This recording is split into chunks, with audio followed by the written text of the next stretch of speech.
So I've seen people trying to defend what Doge is doing and what Trump is doing by saying things like, well, the national debt is exploding and the deficits are way too big and we need to cut spending in some way. But the problem here is not the very notion that we need to do something about the budget deficit. It is really more around the fact that it is being done in this extremely sloppy way.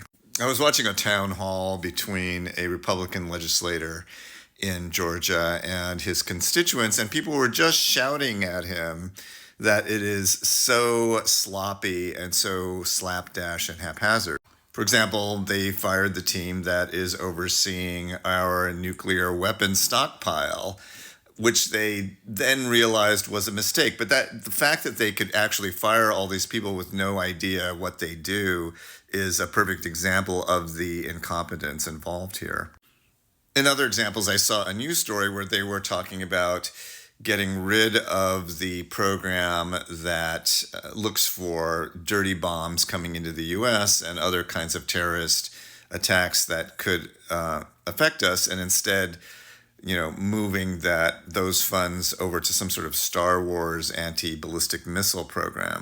Another example is there was a team in the government, in the federal government, comprised of very experienced, very high level, very capable people from the tech industry who have been going around trying to modernize and improve a lot of the outdated IT systems that exist in the government. This was a very effective team, and I know people who are very familiar with these people who know how good they are, and those guys were also fired or slated for being eliminated.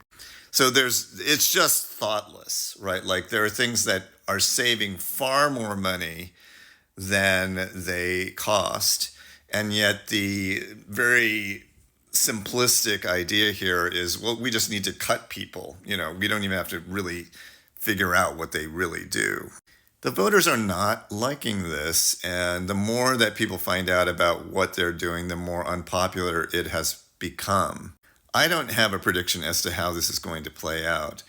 I do think the Democrats deserve a lot of blame for not addressing a lot of these issues head on when the Democrats had more power to deal with it. For example, the Democrats could have been working on government efficiency a lot more effectively than the Democrats have. But if you don't actually know what you're cutting, you have no idea whether you're actually making things worse.